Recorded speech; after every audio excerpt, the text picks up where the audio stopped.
일생 동안 당신이 반드시 읽어야 될 100권의 책 일당 100. 간만에 인사드립니다. 반갑습니다. 정프로입니다. 네, 정박입니다. 네, 이지선입니다. 네. 아유, 저 없는 동안 우리 정박님이 너무 고생 많으셨습니다. 아닙니다. 네. 굉장히 좀 안타깝다고 할 수 있는 거는 조회수가 오히려 잘 나오더라고요. 우리 없을 때. 아, 저희는 더 저희를 찾을 줄 알았는데 네. 좋다고 아주 그냥. 네. 아유, 끊김없이 너무 네. 잘 들으셨다고 그런 분들이 많아서 심각하게 저희 거취를 또 고민해보도록. 네. 근데 정프로님 너무 반가워요. 아, 그렇습니까? 네. 아유, 고맙습니다. 네. 좀 뭐 요양을 좀 하고 왔는데 네. 또 우리 일당백 팬분들 너무 보고 싶어. 네, 많이들 걱정하시더라고요. 아, 그렇습니까? 네. 저는 피부로는 잘 못 느끼겠는데 걱정하신 거 맞죠? 네네. 아니, 광고하시는 분들도 전화가 몇 통 아, 걸려왔다고 하시더라고요. 광고하시는 분들이 예, 안 나오시죠? 광고를 참 제가 또 해야죠. 네. 자, 하여튼 차분차분 네. 조금씩 이제 건강 회복하면서 방송 조금 이제 자리를 좀 찾아갈까 생각을 좀 하고 네. 있습니다만 여튼 오늘은 이제 여러분께 또 도움될 만한 재미있는 책 소개를 또 해드리도록 그리고 하겠습니다. 광고에도 힘 실어주세요. 광고에 힘 실어야죠. 네. 오늘 많이 실겠습니다. 자, 오늘은 어떤 책을 소개를 해주십니까? 네, 사실 이제 가을이 되지 않습니까? 이제 추석도 다가오는데 그리고 이제 결실을 맺고 이럴 때 우리가 네. 이제 정책 생활을 하니까 이제 이렇게 한 해 농사를 지어가지고 결실을 가지고 또 조상에게 흠양을 하고 이런 여러 가지 재물을 바치고 이렇게 네. 된 건데 결국 이게 어디서부터 시작됐을까? 언제 시작됐을까? 인류의 정착. 그렇죠. 이게 기원을 따지면 결국 여러 가지 뭐 견해는 있겠습니다만 네. 지금 이제 인류의 문명의 기원 이렇게 하면 결국 수메르 문명을 꼽게 되죠. 그래서 수메르. 최초의 역사 수메르 네, 네, 이런 네. 책이 있습니다. 김사내라는 저자가 수십 년간 이제 이런 신화랄까 이런 것들을 예전에 그 수메르어라든지 아카드 이런 오래된 언어를 공부해가지고 네. 그 판본들 점토판을 일일이 연구를 해가지고 그 책을 쓰셨더라고요. 근데 안타깝게도 저자가 저 책 최초의 역사 수메르를 출판을 못 보고 이제 세상을 떠나셨다고 해요. 그래요? 근데 어쨌든 그 책이 지금 2021년에 나온 걸로 알고 있고 또 그 저자가 그 수메르 하면 또 뭐로 가장 유명하냐면 결국 우리가 세계 최초의 문학이다라고 할 때 네. 길가메시 길가메시. 서사시. 보통 뭐 길가메시 서사시 하는데 네. 길가메시 서사시 길가메시 같은 경우가 물론 실존 인물이라는 아주 뭐 뚜렷한 근거가 확실히 있는 건 아닙니다만 그래도 대충 이제 수메르 왕명록이라는 이런 예전의 자료들 이런 것들을 찾아보면 그 이름이 나오긴 나오거든요.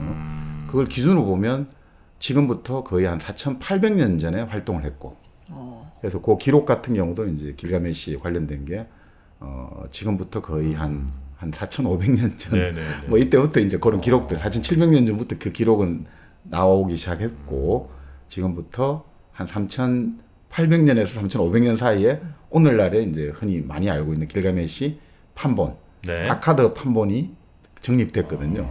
그러니까 우리가 서양에서 최초의 뭐 문학이라고 하는 호메로스의 일리어드, 네, 오디세이아가 지금부터 한 2,500년 전에 서 있잖아요. 근데 길가메시 같은 경우는 그거보다 한 2,000년 더 앞서가지고. 어떻게 그게 남아있을까요? 신기하죠? 그게 이제 뭐 그때 책이 그대로 남아 있는 건 아니겠지만 하여튼 계속 이렇게 전승되면서 네. 남아 있는 거겠죠. 그 뭐. 점토판. 점토판이. 이 점토판에. 점토판이 예를 들어 가지고 많이 이제 발굴되는 게 많아요. 특히 뭐 길가메시 서사시 중에서 그 훈바바하고 싸움한다든지 이런 부분들 같은 경우는 네네네. 막 점토판이 같은 내용을 다루는 게 몇백 장이 나오기도 했거든요. 네. 그건 학교에서 그때 공부를 하고 학생들이 필사를 하고 했었겠죠. 그러니까 같은 내용이 나오고 여러 권이 발견이 된다. 그러니까 그런 게 뭐 3,800년 전 점토판이 나오기도 하고 계속 그렇게 나오고 있는 거죠. 저 수메르가 사실 축구의 기원 아니겠습니까? 축구도 그래요? 그 길가에 메시가 막 있는. 메시. 길가메시. 그 메시 이름이 거기서 나왔구만. 길가메시잖아요. 길가메시. 네. 이름과 하라고서 앉아 있는 거잖아요. 네. 수메르는 항상 날씨가 좀 덥지 않았습니까? 이게 그러니까 수메르 같은 경우가 너무 진지하게 안 받으셔도 돼요. 썸머. 썸머. 네, 수메르 썸머. 수메르 썸머구나. 영어 좀 할 줄 안다잉. 외국 좀 갔다 이런 거 왔다고. 하라고 나 있는 거잖아요. 네. 그렇죠. 수메르는 이제 그 주된 곡식이 보리. 보리예요? 보리가 이제 핵심이었죠. 거긴 또 보리쌀밥 쪽입니까? 네, 보리 농사가 보리가 가장 주된 곡물이었다고 나오죠. 그래서 마지막 이제 수메르 왕조가 네. 그 이신이라는 그 왕조에 의해서 멸망할 때 그 본래 이제 신하로 있던 그 사람이 네. 돈을 받아가지고 보리를 사러 갔다가 보리를 15년치 먹을 보리를 딱 쟁겨놓고 자기 나라에 안 돌아간 거예요. 그 15년치 보리 식량을 사가지고 쟁겨놓고 자기 나라에 안 돌아가고 그걸 가지고 자기 이제 영역을 만들어서 결국 멸망을 시킨 데 일조를 한 거죠. 그래요? 네. 자, 수메르 하여튼 그 연도가 뭐 네. 우리가 생각하는 그 연도랑은 굉장히 그 단위가 좀 다른 그렇죠. 네. 4천 몇백 년 전. 그러니까 이게 뭐 참 그러니까 뭐라고 이게 뭐 지금도 계속 이게 또 바뀌기도 하고 하니까 그냥 하여튼 아주 오랜 몇천 년 됐다 이렇게 생각하시면 될 것 같아요. 그냥 보통 우리가 신석기 시대 그 농업혁명의 유적들 그런 걸 볼 때 괴베클리 태페가 한 12,000년 전 어림짐으로 치거든요. 12,000년 전. 네. 그리고 세계 이제 최초의 도시 흔적이 있는 게 지금도 있는 예리코 이런 데 있잖아요. 제리코라고 하는 그 이스라엘 그쪽 제리코 이쪽 지방에 도시가 한 11,000년 전쯤. 그러니까 그런 식으로 이제 그 도시들이 그때 이 메소포타미아 지방들 우리가 말하는 그쪽 지방들에서 비옥한 초승달이라고 하죠. 네. 그러니까 그 결국 우리가 말하는 요 사막 좀 건조한 지역이 있고 그리고 바닷가 지역하고 그 비옥한 메소포타미아 지방 티그리스강 위로는 티그리스강 아래로는 유프라테스강 그 사이가 아주 그 농사가 잘 되는 지역이잖아요. 네. 그 사이에 가지고 해안가를 이렇게 쫙 한번 이렇게 해보면 여기 초승달처럼 반달 비슷하게 생겨나거든요. 그 비옥한 초승달 지역이 결국 오늘날에 우리가 아는 뭐 이라크 그리고 시리아 그리고 터키 남쪽이죠. 그쪽하고 다 이란 쪽 다 연결돼 가지고. 그러니까 이게 참 보고 있으면 재밌는 게 지금도 그 지역에서 분쟁이 끊이지 않잖아요. 네. 그 예전에도 끊이지 않았거든요. 정말 그 지정학적인 위치라는 게 네. 정말 무시무시한 거죠. 그 문명이라는 게임이 있거든요. 문명? 근데 이게 인류 역사 이 수메르부터 자기가 그냥 할 수 있어요. 그러면은 큰 지도를 그려놓고 거기에 제가 뭐 선택한 원시 부족부터 시작해서 하는데 이 지역을 선택하잖아요. 그러면 땅이 너무 평평하니까 온 사방에서 전쟁을 해요. 그 제가 그 길가메시도 한번 해봤거든요. 네, 그래요? 네, 되게 굉장히 재밌는 건데 그래서 좀 약간 친숙하긴 하네요. 네네. 그러니까 이제 우리가 흔히 뭐 교과서에서 배웠던 그 4대 문명 발상지 뭐 이집트, 인더스, 또 황하, 그다음에 메소포타미아 요 네 지역 가운데서도 요 수메르 여기가 제일 오래됐다고 봐야 되는 거죠. 네. 그러니까 사실 문자라는 것도 이제 수메르인이 한 5,500년 전에 그걸 만들어 가지고 한 그 몇백 년 뒤에 한 5,100년 전쯤에 이집트 쪽에서 그걸 아이들을 받아들여 가지고 이제 이집트는 또 그런 식으로 문자가 만들어지고. 그러니까 결국 우리가 생각하는 사실상의 모든 기원들, 바퀴도 여기서 만들어지고 뭐 제도, 학교, 맥주, 뭐 카페, 뭐 모든 뭐 이런 것들 있잖아요. 뭐 이런 제도나 기원의 대부분의 근원이 이 수메르 문명에서 찾아볼 수가 있죠. 바퀴를 무슨 다큐를 내가 얼핏 보다가 봤는데 원래 바퀴가 뭘 만들다가 여기서 아이디어를 얻어 바퀴까지 이렇게 갔다 뭐 이런 걸 좀 그 넷플릭스 뭐 다큐멘터리인가 이런 거 보다가 아마 좀 봤던 것 같은데 제가 지금 정확하게 기억을 못하는 게 한 3주 동안 계속 넷플릭스 빠져 살다 보니까 너무 많이 봐갖고 헷갈려서 지금 하여튼 기억나는 대로 다시 말씀드리도록 하겠습니다. 자, 그러면 오늘은 두 책, 그 수메르라는 책 그리고 이제 길가메시라는 책, 결국 이제 이어지는 책이 될 텐데 이 김산해 선생님의 책 두 권을 여러분께 오늘은 소개를 좀 해드리도록 하겠습니다.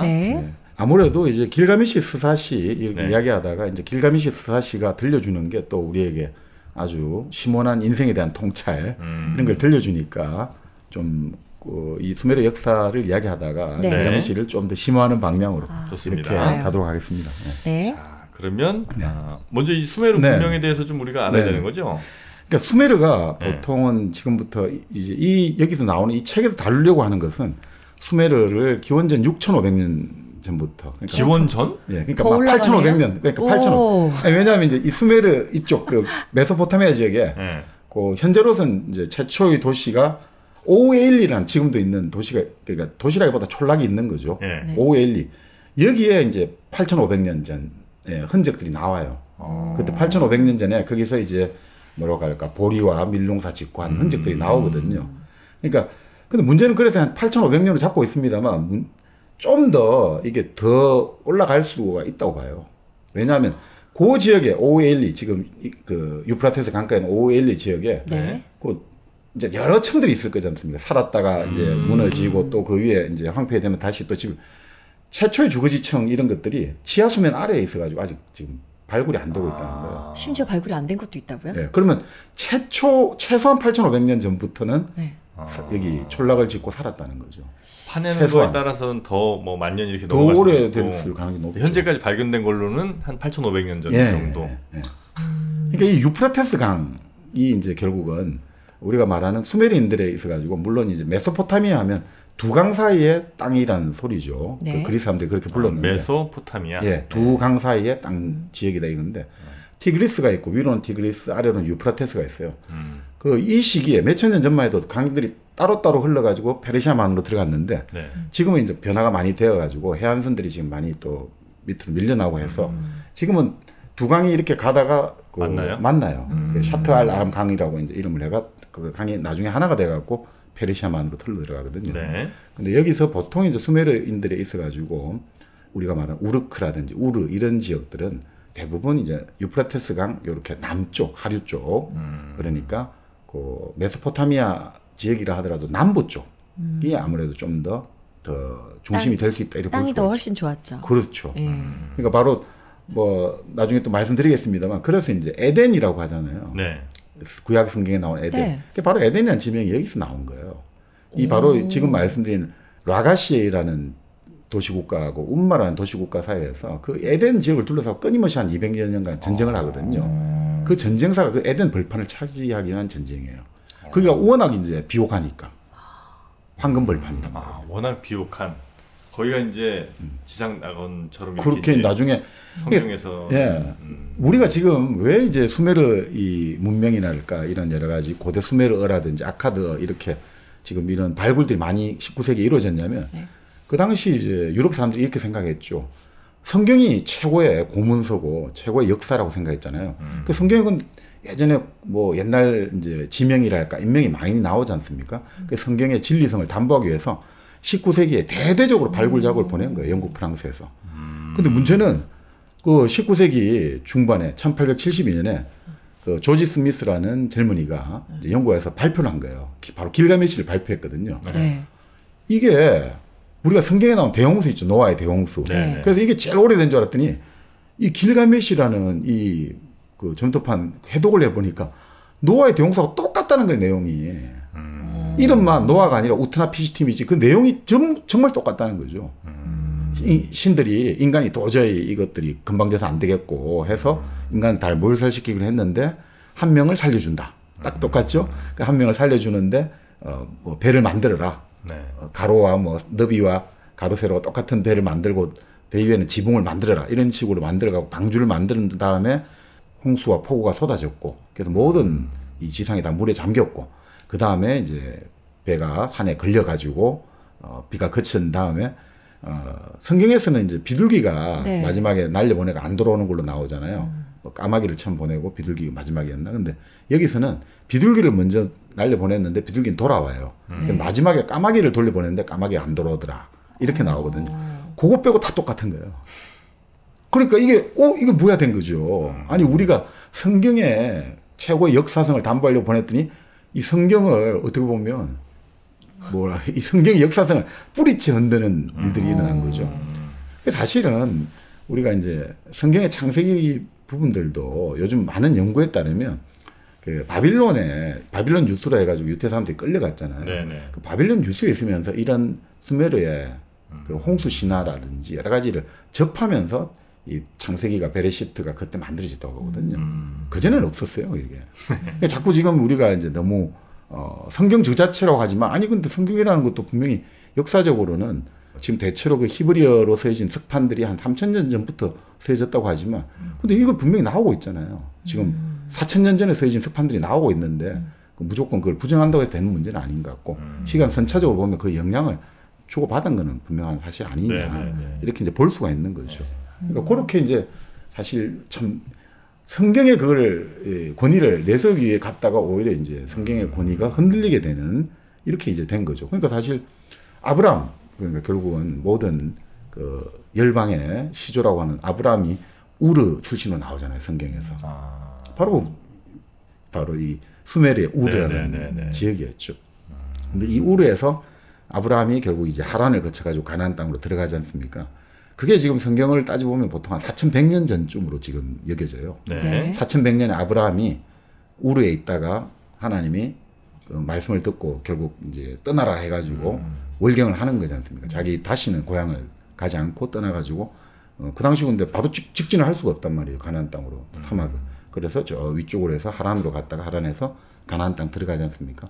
그 4,100년인데 길가메시 바로 지금 이 1872년에 조지 스미스가 연구해서 발표할 때는 길가메시는 한 4,800년 전 사람단 말이죠. 그러니까 이게 참 그 길가메시 나오잖아요. 그 길가메시 서사시에 대홍수 내용이 나오거든요.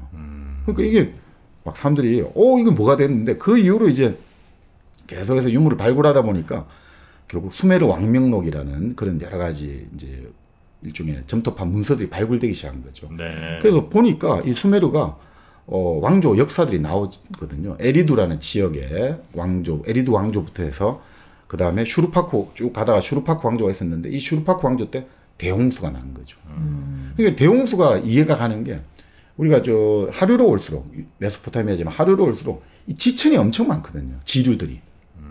그러니까 이 사람들이 관계 농업의 천재고 하지만 그러니까 가뭄은 대처할 수 있는 거죠. 관계 농업의 기술자들이고 하류를 끌어들이고 운하도 만들고 정말 다양한 농법을 개발하거든요. 네. 그렇게 하는데 문제는 홍수는 감당할 수가 없는 거예요. 물이 넘치는 건 답이 없어요. 그죠? 부족할 때는 끌어다 쓰면 되는데 넘치는 건 막을 수가 없으니까. 그래서 그때 이 슈루파쿠 왕조 시대 때 어마어마한 대홍수가 일어나서 완전히 왕조가 전멸 다 된 거죠. 그것들이 결국 대홍수에 이걸로 그 메소포타미아 지방의 여러 민족들에게 이제 계속해서 신화가 만들어지게 된 거죠. 그러니까 그런 것들 아닌가 싶습니다. 그리고 이 여러 가지 이 메소포타미아 수메르의 어떤 신화들이 기본적으로 이 메소포타미아 지방은 항상 모든 문제의 답은 과거에 있다고 보거든요. 기원이 가장 중요해요. 오리진. 그러니까 결국 이런 영향들이 나중에 기독교랄까 유대교 이런 유일신을 낳았고 그런 것들이 항상 창세기, 기원 뭐 이런 것들 있지 않습니까? 네. 이런 것들로 다 연결된다 이거죠. 왜 이제 기독교에서 유대교에서 창세기부터 시작을 하고 근원이 중요하냐? 사실은 이 수메르, 이 메소포타미아 문명에서 시작을 하는 거다 이거죠. 그게 항상 중요한 게 이 세계의 기원이 어떻고 세계는 어떻게 시작되었고 이런 어떤 뭐라고 할까 일관성이라고 할까 이런 것들을 되게 강조했다고 하죠. 그 획일적으로 돌아간다고 볼 수도 있는데 이런 것들이 항상 어떤 사건의 중요성은 끝에 있지 않고 시작에 있다. 그래서 항상 우주 창조 신화가 이 문명에 많았고 그것들이 각 종교에 다 이제 연결된 거 아니냐. 이제 이렇게 이제 볼 수가 있는 거죠. 여기도 절대신 혹은 유일신이 좀 있었던 모양이죠. 그러니까 여기는 다신교인데, 다신교인데 기본적으로 이제 가장 하늘의 신 안이 있어요. 그러니까 안이 있는데 이제 그게 수메르 말하고 우리가 아카드 말들이 다 다르니까 이게 명칭은 조금씩 다른데 뭐 안이라고 하면 그 안 밑에 그 신은 이 세상을 만들고 어떻게 보면 은퇴한 신인 거죠. 이 세상에 직접적 영향을 안 주는 거예요. 그래서 그 안 밑에 실질적으로 신들의 신은 누구냐? 신들의 신은 엔릴이라는 신이 있어요. 그게 일종의 제우스 같은 신이에요. 신들의 대장인 거예요. 근데 얘는 사실 안에 차남쯤 되거든요. 그 안에 장남인데 이 동생한테 밀린 비운의 신이 바로 엔키라는 신이 있어요. 엔키가 인간을 만들었어요. 인간을 만들고 또 대홍수 때도 인간을 그 우트나피시팀에게 몰래 귀뜸해줘가지고 인간을 건져낸 신이에요. 인간을 만들고 인간을 건져냈는데 동생 엔릴이 너무 힘이 세니까 엔릴한테 지상을 양도하고 자기는 바다로 바다를 다스리게 됐다. 물을. 이게 재밌는 게 이런 아이디어, 그러니까 중동 근동에는 장남보다는 차남이잖아요. 항상 그렇잖아요. 우리가 보세요. 아브라함이 제일 먼저 하갈에게서 이스마엘을 낳았잖아요. 장자를. 장남을 낳았는데 결국은 뭐 이 서자라 이거죠. 일종의 하녀에게 낳았으니까. 그게 어떻습니까? 둘째로 낳은 이삭이 결국 장자가 되잖아요. 그리고 우리 항상 그렇잖아요. 그러면 이삭이 낳은 상동이 그 아들이 있잖아요. 상동이 형제. 에서와 야곱이 있는데 에서가 형인데 야곱이 차자가 결국은 장자가 돼버리죠. 또 야곱은 또 뭡니까? 야곱은 여러 아들을 낳았는데 그 결국은 그 요셉한테 또 가지 않습니까? 그 거의 막내는 아니지만 막내뻘에는 그런 식으로 르우벤 장자 르우벤이 아니라 요셉에게 이 장자권이 간단 말이에요. 그러니까 항상 그런 뭔가 장남이 아니라 둘째한테 가는 것들이 바로 여기서 나오는 거죠. 가장 첫째인 엔키가 신들이 신이 못 되고 엔키는 서자라서 밀려가지고 땅 대신 바다를 다스리고 그리고 이게 그리스 신화에 연결된 게 제우스하고 포세이돈하고 다 같은 형제잖아요. 제우스도 하긴 첫째가 아니죠. 첫째가 아닙니다. 예. 제우스는 오히려 막내죠. 예. 막내를 태어났는데 포세이돈이 형인데 형이 밀려버려갖고 형은 그냥 바다를 다스리게 됐단 말이죠. 이게 그런 것들이 다 여기 있어 사실. 이 신화의 이 구조에서 나오게 되는 거죠. 네. 그러니까 그런 영향들을 많이 줬는데 자 그렇게 해서 이제 사람들이 가서 발굴을 많이 하다 보니까 네. 아까 말씀드린 그 수메르 왕명록 그 왕조들 쭉 이제 그것들을 이제 알게 되었고 네. 거기에 또 그 여러 왕조들이 나오는데 지금 말씀드린 라가시라든지 운마라는 이 주요한 국가들의 200여 년간에 걸친 전쟁이 고의로 또 역사가 어떻게 생략이 돼버린 거예요. 그러니까 역사 왜곡이 일어났다고 보는 거죠. 왜 고의로예요? 왜냐하면 같은 이제 메소포타미아를 하더라도 여기 이제 수메르를 하더라도 이 수메르 사람이 있고 그 위쪽에 이제 아카드인이 있단 말이에요. 아카드 말을 쓰는 수메르 말이 있고 아카드 말이 있는데 그 아카드 말을 쓰는 사르곤이라는 사람이 이제 그 신하로 있다가 이 사람도 결국은 일종의 역성혁명이랄까 자기가 왕조를 일으켜가지고 이 수메르 왕조에 편입된단 말이죠. 네. 그 다음에 나중에 사르곤 왕조가 한 200여 년 하다가 또 무너지고 다시 수메르 왕조가 이어지다가 마지막에 들어서 이신이라는 아까 보리 사러 갔다가 15년치 보리 딱 꽁치가지고 결국 자기 나라를 멸망시키는데 일조를 했던 그 사람이 이신 왕조를 만들거든. 이신이라는 지역에서. 그 이신 왕조의 이제 필경사가 이걸 쓰면서 자기 왕조의 정통성, 정당성, 정체성을 세우려고 자기 왕조에 좀 걸림돌이 되는 라가시와 운마를 요걸 빼버렸다는 설을 지금 제작하고 있습니다. 제가 이건 정론인지 모르겠습니다. 이 책에서는 이제 그렇게 해서 역사 왜곡이 좀 일어났다고 보는 거죠. 그래서 실제로 기원전 하면 그렇고 지금부터 4,600년 전에부터 4,334년까지 거의 한 60, 70년간 일어난 라가시와 운마의 전쟁 역사가 여기서 통째로 빠져버렸다라고 이제 보고 있고 이 기록은 어디서 발견했냐면 그 1877년에 프랑스 사람이 이제 사르제크가 바로 그 에덴 전쟁사 이 쟁탈전 그 점토판을 발굴해가지고 이제 이게 또 나오게 된 거죠. 자, 그러니까 뭐 이런 것들을 보고 있으면 결국 정말 지금 역사가 그러니까 지금부터 8,500년 전부터 최소한 이 책에 다루고 있는 수메르의 역사는 8,500년 전부터 4,000년 전까지 한 4,500년간의 어떤 멸망을 다루고 있는 거죠. 그래서 사실 지금부터 4,000년 전에 이제 수메르가 그 멸망하고 나서 그 이후로 이제 그 역사는 이제 그 수메르인들은 사실상 사라져요. 그다음부터 우리가 흔히 아는 이제 우리 함무라비 법전 아시죠? 바빌론이죠. 바빌론. 그 바빌론의 역사가 이제 흔히 말하는 메소포타미아의 그 정통성을 이제 수메르는 그 이후로 사실 역사의 전면에서 사라지게 되는 거죠. 그러니까 한 4,500년을 다루고 있습니다. 이 수메르 이 책은 그러니까 지금 우리가 메소포타미아 여기를 조금 더 이해를 하려면 그 어떤 주원준 박사라고 그 고대 근동하시는 분이 그렇게 설명하시는데 자 지금하고 뭐 고대도 비슷하니까 이렇게 이해를 하시면 될 것 같습니다. 지금의 우리가 말하는 이집트 그리고 우리 말하는 아라비아 반도 이란까지 요 근동이라고 하지 않습니까? 근동이라는 것은 유럽 사람 기준으로 가까운 동쪽이니까 요즘 중동이란 말을 오히려 그 사람들은 좋아하죠. 딱 아시아와 유럽 중동이 있다고. 자, 그 중근동 지역에서는 이렇게 보면 된다는 거죠. 항상 4개의 세력권이 있다는 거죠. 주요한 4개의 세력권. 자, 첫 번째가 뭐냐? 말 그대로 메소포타미아. 바로 이 이쪽 지방에서. 네. 메소포타미아 지방은 남부 메소포타미아는 기본적으로 우리가 아는 바빌론, 바빌로니아 이쪽이 중심이란 말이죠. 바빌론, 네. 바빌로니아. 그리고 북부 메소포타미아 우리가 보는 좀 티그리스강 위쪽으로 북부 메소포타미아는 우리가 아는 아시리아. 아시리아. 네. 거기가 크게 보면 광해 메소포타미아 세력권들이에요. 그러니까 남바빌론, 북아시리아 여기가 이제 하나의 어떤 메소포타미아 강자들이래요. 네. 그리고 바로 그 위쪽에 아나톨리아 반도죠. 지금 네. 아나톨리아 땅, 지금의 터키예요. 투르크, 네. 튀르키예. 거기에 사는 사람들이 또 하나의 전통적 강자예요. 거기가 나중에 뭐가 되냐면 히타이트, 최초로 철기를 만든. 네. 히타이트가 또 하나의 항상 그 아나톨리아 이쪽에 있는 사람들은 이 남쪽이 살기가 좋은 거예요. 네. 남쪽으로 항상 내려오고 싶은 거죠. 그러니까 네. 항상 충돌. 그리고 또 한쪽이 뭐냐면 우리가 아는 이집트. 이집트는 항상 좋지 않습니까? 이집트는 정말 사방에 천혜의 조건을 갖고 있잖아요. 위쪽은 바다고, 옆쪽은 사막이고, 남쪽도 뭐 그렇고, 오른쪽 정도인데 오른쪽도 시나이 반도고 딱 이게 천혜의 어떤 진짜 안전이 보장된 지역이었죠. 네. 이집트. 그리고 네 번째가 바로 우리가 지금 말하는 이란. 페르시아. 네. 그래 그쪽 지역들이 전통적으로 지금도 그렇고 예전에도 그렇고 하나의 어떤 강자들이란 말이죠. 그러니까 이 강자들이 부딪힐 때 싸움을 할 때 어디서 싸움을 하냐 이거죠. 어디서예요? 바로 지금의 이스라엘 지방들이죠. 아. 레반트 지방이죠.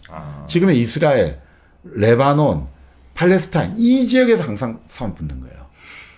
왜냐하면 자기 지역에 싸움하면 자기들 피해 많잖아요. 그러면 자기들이 뻗어나가려고 할 때 항상 이렇게 와서 이쪽에 와서 싸움 붙이는 거죠. 그래서 항상 전쟁터가 되는 나라들이 그러니까 재밌는 이야기 하시잖아요. 전쟁에서 가장 비참하고 슬픈 운명의 나라는 어디냐 이거죠. 전쟁에서. 성전국이냐 패전국이냐. 낀 나라죠, 낀 나라. 맞습니다. 전쟁터가 되는 나라가 제일 비참하다는 거죠. 그러니까요. 맞잖아요. 그러니까 전쟁터가 되면 그만큼 비참한 게 없잖아요.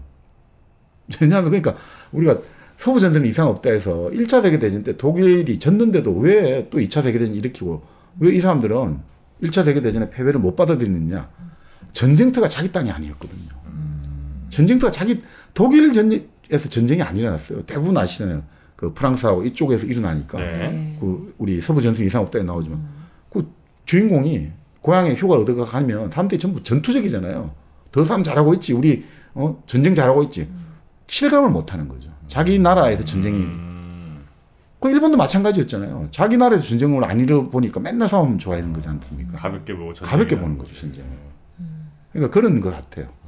그러니까 어떻든 그런 식으로 여기가 항상 그 지정학적인 구조가 되어 있고, 그러니까 여기도 이제 마찬가지 같아요. 이 메소포타미아도 결국 우리가 이제 보러 보겠습니다만 항상 그 비옥하고 먹을 게 많다라고 되면 다 사람들은 지금도 그렇지 않습니까? 어디가 돈을 많이 준다더라 이러면 다 찾아오게 되잖아요. 전 세계에서 다 찾아오지 않습니까? 우리 예전에 중국하고 수교하기 전에도 이제 남조선에 그냥 그쪽에서 남조선에 가면 먹을 게 많다 이러면 다 왔거든요. 그 전에도 수교하기 전에도 와서 일도 하고 결혼도 하고 다 했잖아요. 조선 동포 조선족에가. 그러니까 다 온단 말이죠. 그러니까 마찬가지로 이 수메르 땅이 먹고 살만하다. 그러면 저 위쪽에서 아나톨리아 지방에 오죠. 또 다른 건조한 지방에서도 오죠. 심지어는 인도 쪽에서도 와요. 왜냐하면 이 배를 타고 갈대로 배를 만들어 가지고 자 지금 티그리스 유프라테스 강이 있죠. 이라크. 네. 그 바닷가에서 이제 배를 띄우잖아요. 갈대배로. 그럼 페르시아만을 가지고 쫙 가서 호르무즈 해협을 지나가지고 오만만을 간단 말이죠. 그 오만만에서 이제 인도양으로 나가게 되지 않습니까? 아라비아 해로. 아라비아 나가면 바로 가면 돼요. 그럼 지금의 인도, 파키스탄 카라치 있죠. 그쪽 그 항구 쪽으로 바로 가는 거예요. 인도양이 그 계절에 따라 바람만 받으면 그냥 고속도로래요. 인도양 고속도로라는 거예요. 그럼 그거 타고 쭉 가면 되는 거예요. 그래서 그렇게 해가지고 쭉 가면 그걸 가지고 그러면 이거를 토르 헤이에르달이라고 그 노르웨이 출신의 탐험가가 직접 그걸 1977년에 만든 거예요. 해보겠다. 그리고 옛날처럼 그렇게 갈대로 만들어갖고 성공한 거예요. 카라치로 간 거예요. 네. 간 거예요. 가더라는 거예요. 옛날에 충분히 갔고. 이름이 토르예요? 토르 헤이에르달. 노르웨이 사람들은 토르라는 이름을 많이 씁니다. 그 사람이 콘티키오 만들어가지고 그 남아메리카하고 폴리네시아 남태평양에서 네네네. 교류했다 해가지고 남아메리카 거기서 출발해갖고 그 폴리네시아까지 한 8,000km인가 9,000km 또 뗏목 타고 성공했잖아요. 이 사람은 탐험하는 사람이니까.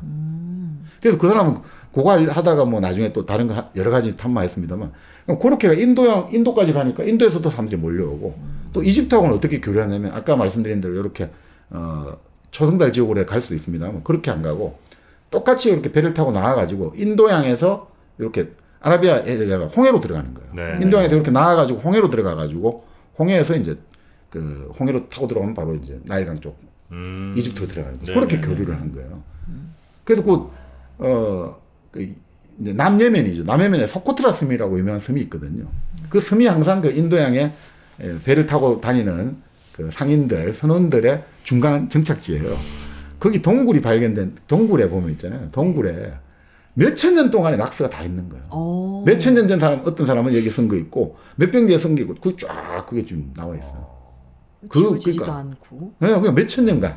그러니까 소코트라 섬에 거기 그 유적이 있다고 해요. 그러니까 우리가 생각하는 것보다 이 교류의 역사라는 게. 사실 여기서도 보면 수메르 사람들이 여기는 점토밖에 안 나잖아요. 네. 그러니까 점토판 만드는 건데 정말 이 찰흙이 중요한 거죠. 그러니까 보석 이런 것들이 없잖아요.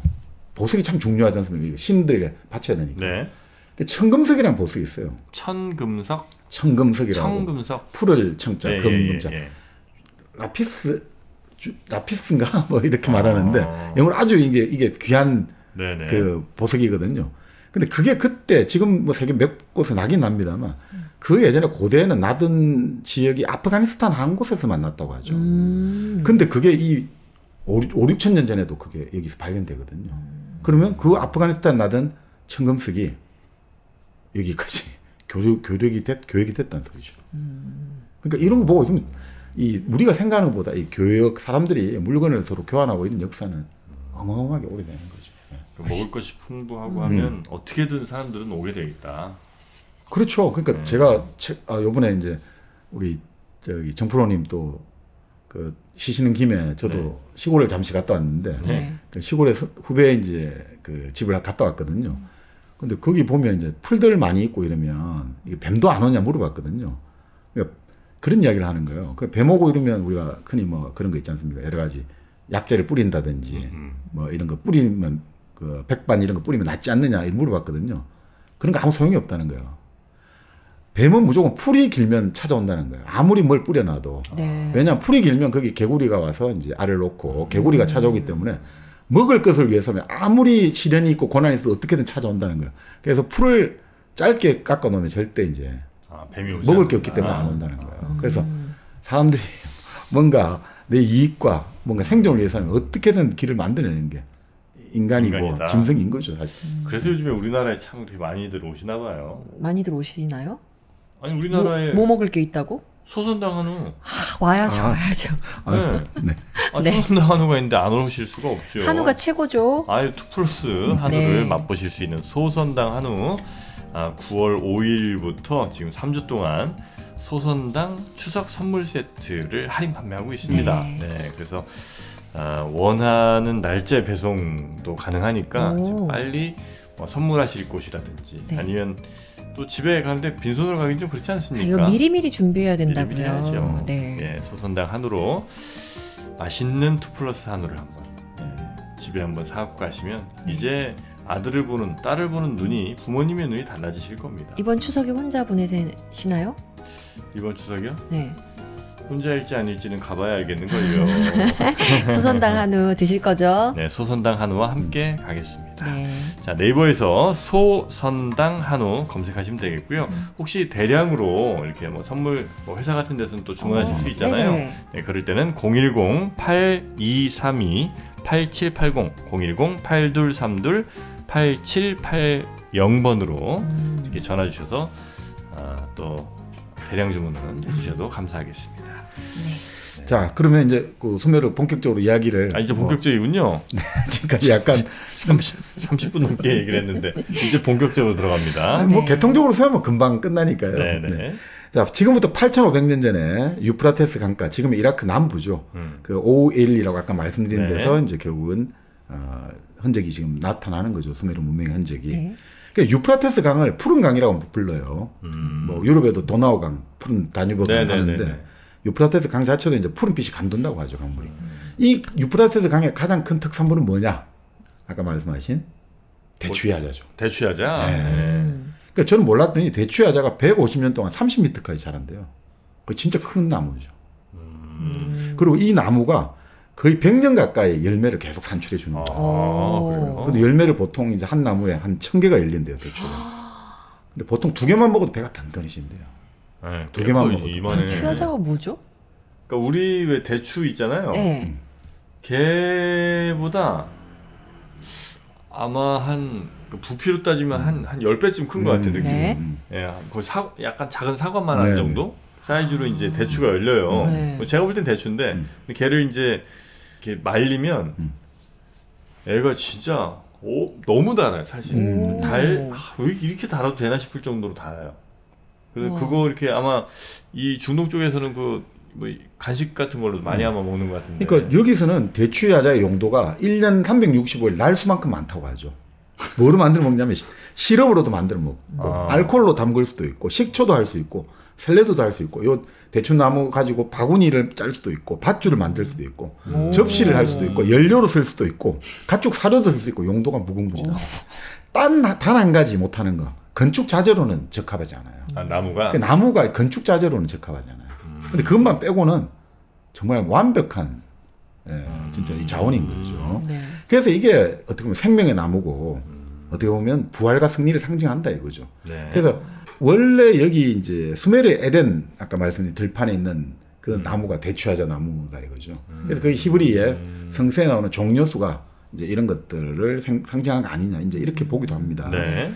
자, 결국 여기서 시작을 해가지고 최초의 도시가 여기서 나온 게 된 게 이제 에리두라는 도시가 만들어졌다고 보죠. 에리두라는 도시가 만들어졌는데 요 위치가 유프라테스 강하고 바다 페르시아만하고 딱 하는 그 인접한 지역이 있죠. 네네. 그러니까 결국 우리가 말하는 개라고 하죠. 우리말로는 개라고 하고 이게 기수역이라고 하는데 민물하고 바닷물이 섞이는 지역. 거기를 이제 바로 에리두 최초의 도시가 만들어진 거죠. 네. 결국 그게 교역하기 편하잖아요. 그죠? 강 따라 내려오고 바다로 또 나가고 교역이 편한 데서 최초의 도시가 만들어졌다는 거죠. 그래서 이게 결국 한 지금부터 7,400년 전에 이 도시가 만들어졌다고 해요. 그러니까 7,400년 전에 만들어져 가지고 한 4,800년간 지속됐다고 합니다. 4,800년간. 우리 반만년 역사라고 하는데 아직 이 에리두 역사가 4,800년을 간 거야. 그래서 지금부터 한 2,600년 전에 없어졌어요. 거기 지금 무슨 나라 있죠? 지금 이라크 지역 보통 이쯤인데 이렇게 보시면 될 것 같아요. 여기가 아까 그 유프라테스 강이 요 몇천 년 전보다 지금 훨씬 더 서쪽으로 흐르고 있거든요. 여기 있다가 서쪽으로 흐르고 이게 끊임없이 홍수가 나고 이러면서 물길이 바뀌게 돼요. 네. 그래서 지루 같은 경우는 더 심할 거지 않습니까? 네. 그러니까 요 지역에 도시를 만들고 마을을 만들었다 하더라도 비가 안 온다든지 계속 이게 안 돼버리면 결국 건조해지면 사람들은 그 지역을 버리고 떠나야 돼요. 그러니까 폐허가 된 지역들이 많은 거죠. 옛날 지역이 폐허가 된 지역이 많은 게 결국 강이 물을 얻을 수 없으면 폐허가 된다는 거죠. 그래서 이제 이 지역은 어떤 4,800년간 지속이 된 거죠. 네. 그런데 7,000년 전에 이제 우르크라는 도시가 출현해요. 네, 이게 바로 오늘날의 이라크입니다. 우르크에서 이라크의 이름이 유래된 겁니다. 그래요? 네. 이 도시는 5,700년간 지속이 돼요. 5,700년간. 그러니까 그렇죠. 우리는 명함도 못 내밀죠. 어디 구미라고 했나요? 구미 몇 년 됐어요? 모르겠어요. 근데 바로 이 우르크에서 본격적으로 운하망이 구축되고 관계농업이 발달하고 그래서 이제 사람들이 몰려들면서 이제 부가 만들어지기 시작하는 거죠. 우르크가 그래서 이제 수메르 역사에 보면 상당히 중요한 지역이죠. 네. 그래서 우리가 말하는 길가메시도 여기서 나오는 거죠. 우르크에서? 네. 그래서 이 우르크에 나오는 여러 가지 것들이 지금의 바레인, 지금의 오만으로 수출돼 가지고 아라비아 해를 건너 가지고 인도양 건너갖고 인더스강까지 간 거예요. 인도까지 간 거예요. 그런 식으로 갔고 이 우르크가 커지다 보니까 최초의 그 도시였던 에리두를 이제 밀어내게 된 거죠. 더 이제 잘 살게 되니까. 네. 자, 그러니까 이러면서 이 때 사람들이 생겨난 게 항상 신전이 있죠. 도시의 중심마다 큰 신전을 세우는 거죠. 어찌 보면 그 신전, 그러니까 집마다는 작은 신을 세우고 이게 다신교예요. 집마다는 자기 작은 신이 있고 그 도시에는 이 도시를 상징하는 큰 신을 세우는 거죠. 그래서 이 우르크의 핵심은 이난나 신이에요. 이난나 여신이에요. 이게 아프로디테예요. 아프로디테예요. 아름다움의 이시타르라고도 하기도 하고 다 이제 변형이 되는데 이 아프로디테는 사실 사랑의 여신인 동시에 전쟁의 여신이에요. 그 사랑과 전쟁은 참 제목을 잘 지은 거예요. 같이 세트거든요. 분리될 수 없거든요. 4주 후에 뵙겠습니다잖아요. 네. 자, 그래서 이제 이 이난나 신을 섬기는데 이 신의 이제 신전의 중앙에 넓게 그 탑을 넓게 이제 그 뭡니까 지어가지고 넓게 짓고 그 다음에 높게 탑을 섰거든요. 그래갖고 이제 계단을 하나씩 밟아가지고 올라가서 신한테 봉헌을 하게. 그걸 이제 우리가 보면 나중에 지구라트라고 하죠. 지구라트. 그런 것들의 어떤 형들 생각하시면 될 것 같아요. 문명 또 생각나는 모양이죠. 지금 게임이랑 같이 하고 있어요, 머릿속에. 너무 재밌어요. 이런 게 다 나와요? 다 있기도 하고, 실제로 제가 건물을 세울 수도 있거든요. 선택해서. 근데 지구라트도 있습니다. 그렇죠. 네. 그러니까 이런 것들이 아주 중요하다고 보죠. 우리가 종교의 관념, 신의 관념이 왜 중요하냐면, 그러니까 내가 모르는, 내가 어찌할 수 없는, 내가 도저히 소유할 수 없고, 인식할 수 없고, 가다할 수 없는 뭔가 낯선 게, 낯설고 신비한 게 있다는 생각이 그게 사람을 자극시키거든요. 그러니까 사람이 이런 거죠. 자유와 평등과 민주, 진리 이런 거 모른단 말이죠. 그게 뭔지 설명해 줄 사람 아무도 없잖아요. 자유란 무엇이다. 진리란 무엇이다. 근데 우리는 생각할 수 있잖아요. 자유란 게 있을 거야. 진리란 이런 거다 생각하고 그것이 영원히 닿지 못할지라도 우리는 그것을 향해 나아간다고 생각하잖아요. 그게 사람을 발전시키거든요. 사람은 내가 감히 닿을 수 없는 완전한 걸 생각해야지 사람이 이 현재를 극복할 수 있거든요.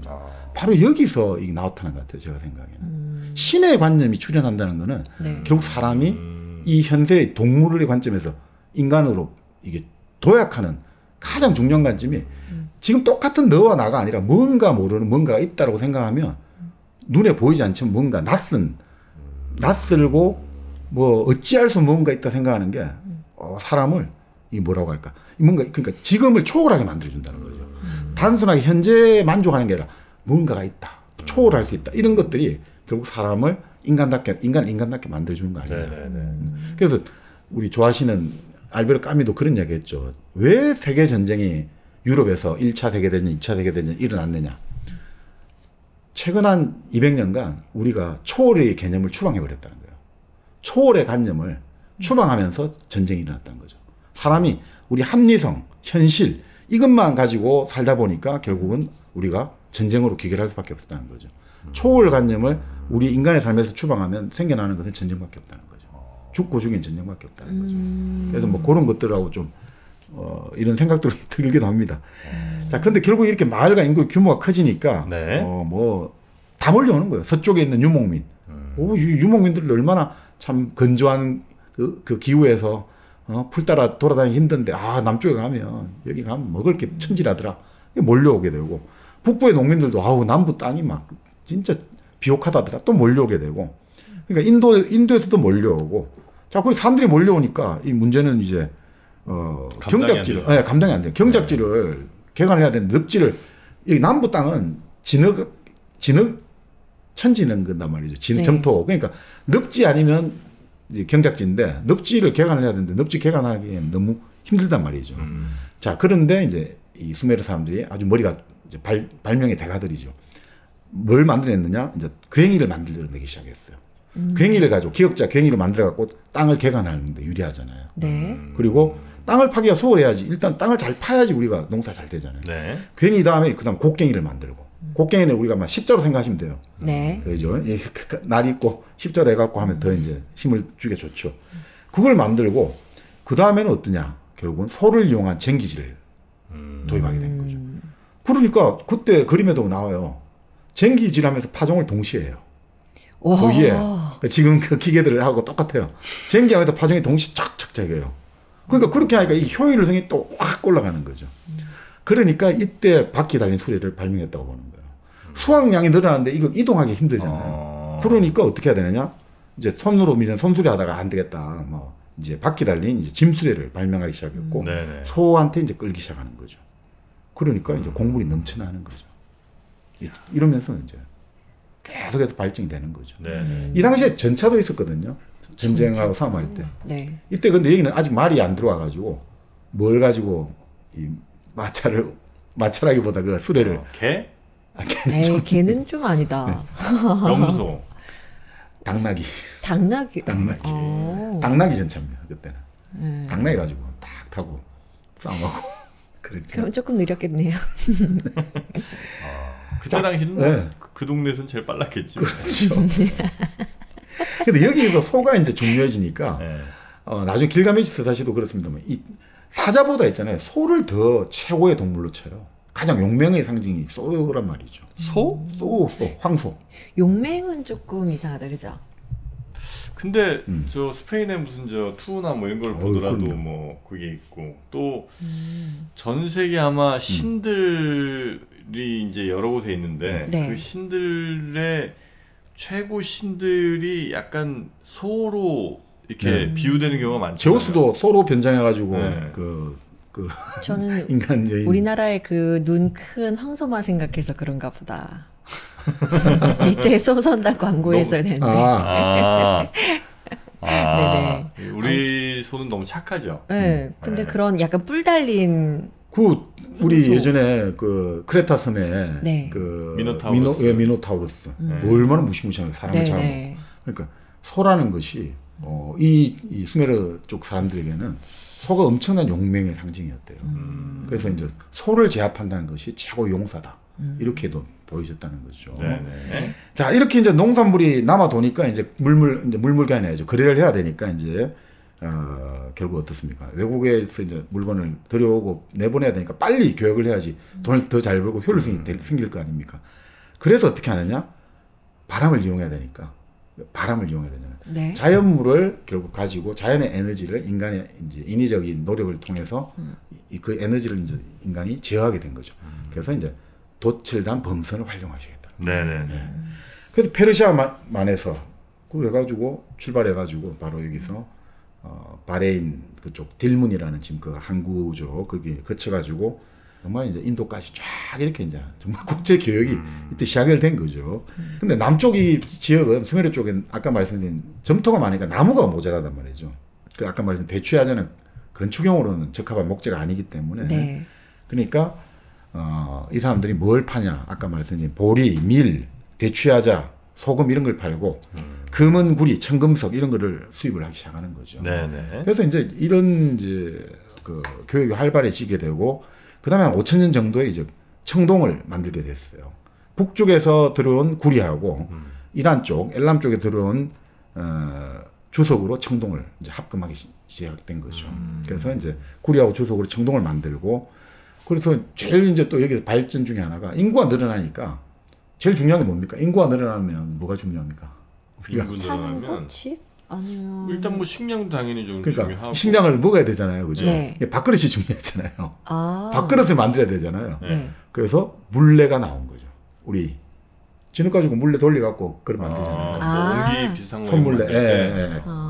아니 아무리 밥이 많아도 밥그릇 없으면 밥을 어떻게 먹겠습니까? 그러니까 밥그릇을 만들기 시작해가지고 이런 여러 가지 인구 증가로 인한 문제점을 잘 해결하게 된 거죠. 이렇게 해가지고 결국 아까 말씀드린 대로 교육이 활발해지고 이런 것들을 처리를 해야 되니까 이제 문자의 필요성이 생겨났고 너 배 이번에 살 몇 개, 보리 몇 포대 뭐 이런 거 적어야 되니까. 그러니까 처음에는 이제 물표라 해가지고 점토판을 구워가지고 거기에다가 뭐 표시를 하는 거죠. 예를 들어서 뭐 선을 표시하고 구멍을 표시하고 이렇게 표시를 했는데 그거를 보관하기도 힘들잖아요. 하나에 하나밖에 못 쓰니까. 그래서 어떻게 했느냐? 그러지 말자. 물표라든지 이거 대신에 점토판을 하나에 다양한 기록을 남기면 되지 않느냐. 점토판이 공책이죠. 문서같이. 거기에다가 갈대 그 필, 천필, 뾰족한 필로 표시를 하면 된다 이거죠. 그러니까 그림을 만들어갖고 물건은 그림으로 만들고 숫자를 이제 그림 옆에 찍는 방법으로 요거 몇 개 이렇게 하면 되잖아요. 상형 문자가 처음에 이제 나오게 된 거죠. 여기서 상형 문자. 그러니까 점토판에 보면 자기 이름하고 이제 상대방 이름까지 다 적혀 있어요. 그리고 정인의 이름도 있어요. 이거 거래가 안전하게 이루어졌다. 정인도 있고, 그 다음에 약속 불이행에 대비한 보상금도 다 규정이 다 있어요. 보상금을 얼마나 한다.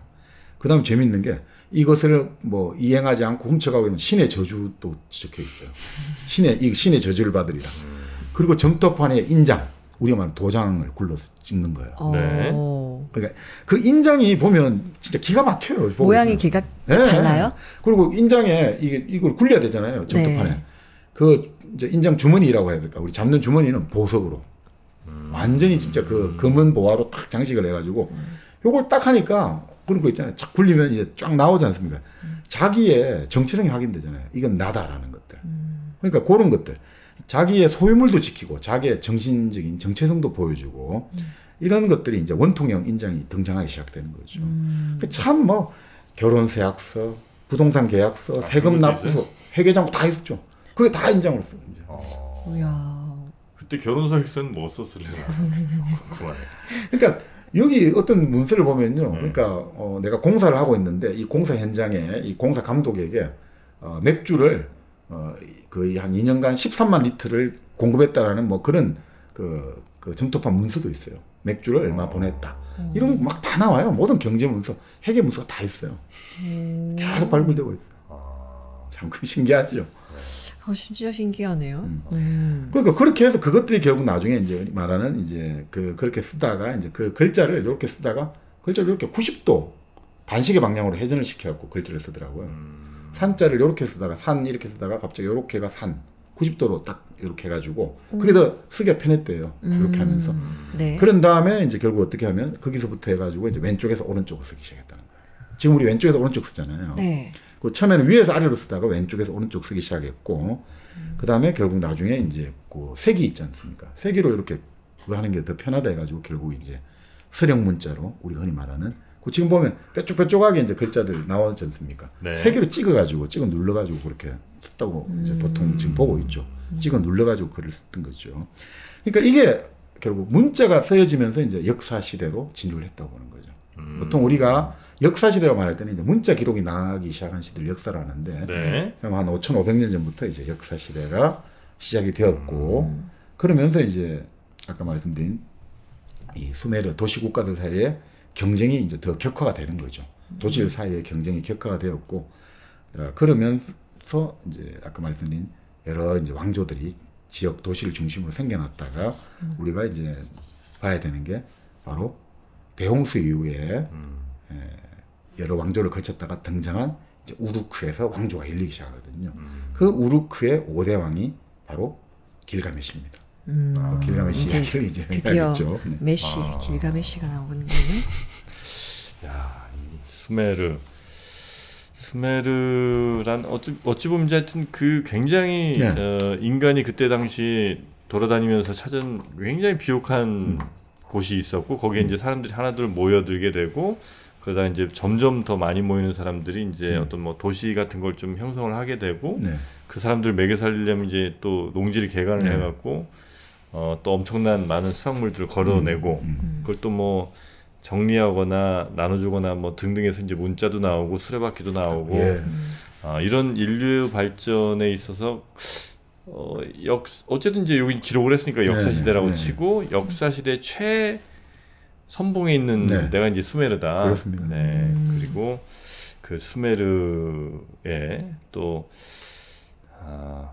문화적 꽃이라고 할 수 있는 이 네. 길가메시 요 서사지를 그러면 저희가 이어지는 2부에서 여러분께 좀 소개를 해드리도록 하겠습니다. 네. 물론 여러분은 길가메시를 들으시기 전에 네. 커피 한잔 하시면서 커피. 네. 네. 이 커피 또 요것도 우리 추석 선물로 아주 좋아요. 그렇습니다. 맞습니다. 네. 네. 추석 선물 세트도 일단 있고 네. 네, 선물 세트 보시면 뭐 다양한 그 맛과 향의 커피들이 이렇게 좀 나눠져 있는 것도 있고 아니면 어떤 특정한 맛을 좋아하시면 이제 그걸로 원두를 딱 그 만드셔도 되고요. 네. 네. 그래서 또 감사한 분들께 또 이렇게 커피 선물 얼마나 또 의미 있습니까? 네, 친척분들 많으시면 그 우리 꽉에다가 이렇게 써가지고 선물하면 되잖아요. 좋은 말기라든지. 네네네. 네. 그런 것도 또 있네요. 그렇죠. 우리가 이제 신청을 하면 그렇죠. 그 이제 디자인하고 그거 네. 가지고 글귀도 새겨주고 진짜 말 그대로 맞춤형으로 만들어 드리니까 그 드립백 그렇게 해가 드리시면 참 좋을 것 같습니다. 풍성한 한가위가 네. 되겠죠. 그렇습니다. 네. 자, 일당백과 늘 함께하는 1kg 커피 오늘도 많이 사랑해 주시고요. 네. 저희는 그러면 길가메시 서사시로 2부에서는 또 찾아뵙도록 하겠습니다. 저희는 잠시 후에 돌아옵니다.